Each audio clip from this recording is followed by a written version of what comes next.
So this week we're talking on business economics. This involves applying economic principles to decision-making processes within a business. So what are economic principles? To talk on this, you have to understand what economics is. This is about satisfying unlimited consumer wants with limited resources. So the principles are the how. How do you plan on having them choose you in satisfying their unlimited wants with their limited resources? Because their resources is limited. In this case study, we have consumers and we have buyers. You get your percentage of clients, which are the buyers, from the general percentage of consumers. This means that though those that wear shoes may be 2 million men, your buyers are a percentage of those. That's when we start talking about TAM, SOM, and SAM. We'll talk about that later. So what are the characteristics of buyers? Buyers make trade-off. Buyers must give something to get something. They consider opportunity cost. Buyers consider margins, and all buyers, I'm talking all buyers respond to incentives. Now, what are trade-offs? Trade-offs is a term used when buyers want two things, but they have to choose the most prioritized. Hence, essential goods are always going to be bought, even in a downturn economy. That's why people say when you want to make money, you go into essential goods. But for instance, sales of footwear may dive as it's not that essential. What are opportunity costs? Opportunity cost, however, is the cost let go to have the value received. The opportunity cost of a footwear for the buyer will be considered the 15 naira paid for that footwear. Though, and for an economist, it's more about the value of that 15 naira. So if the cost foregone is 15 naira, the opportunity cost is the 15 naira bag that could have been bought, or the savings. That's opportunity cost. Cost foregone is called opportunity cost. So we're going to be doing lots of definitions here. Stick with me, and we're going to explain everything so that you can understand. Margins is the difference in prices of similar products as well as difference in prices of the product in time past. Please note that we are speaking to buyers now, as you should understand the characteristics of those who are buying from you. Margin from an organizational standpoint or viewpoint is different. This is on a buyer's viewpoint.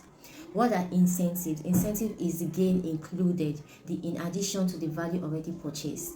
So example is the footwear you bought now. You get a free shoe care kit and a care instructive video on how to maintain your footwear, which is what we do in SASS.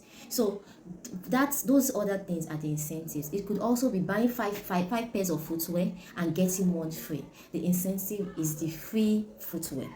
As a business, you have to consider how you can incorporate this into your marketing strategy without burning your enterprise down. So business economics helps craftsmen and business owners understand how to allocate resources efficiently, set prices, and manage costs while considering the broader economic environment. Let's consider the key aspects of business economics in craftsmanship. Cost management. Here we will discuss variable cost, fixed cost, and economics of scale.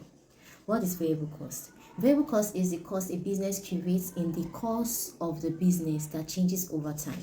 These costs are not constant and may vary with each product or service. Examples, things like cost of materials, cost of labor, logistic costs, they are all costs that varies with each product and service.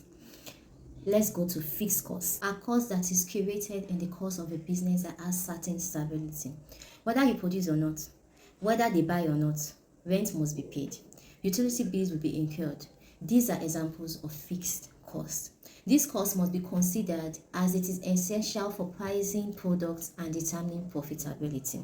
As a buyer, you would understand why things are expensive even when things may seem stable. The cost of living is high, which in turn affects the cost of production, hence prices. This becomes a cycle, and as a business, effective cost management ensures that the business can maintain a healthy profit margin. As your business grows, you may achieve economies of scale by producing larger quantities of products at lower cost per unit. This would help foster a competitive advantage and better pricing.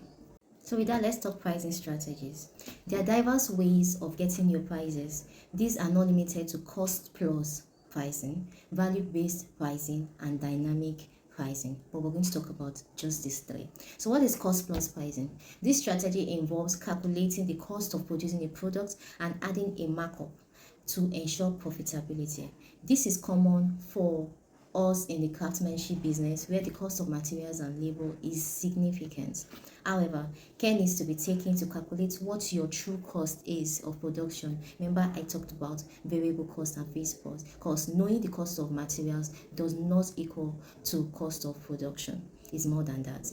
Then we have the value-based pricing. This is where most of us would rather be, as using this strategy indicates a certain level of expertise and brand recognition for value. Your customers recognizes that you're valuable.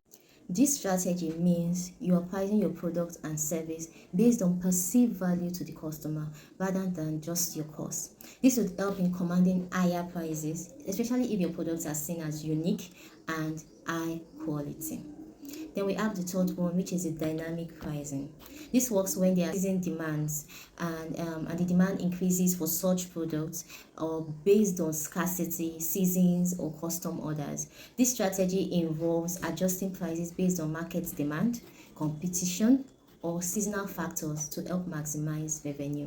As a business, you want to expand your profit margin to the best of your ability without extorting your customers. You do not in any case, sell below your cost of production. And to do this, you must know what your cost of production really is. You must know your costing.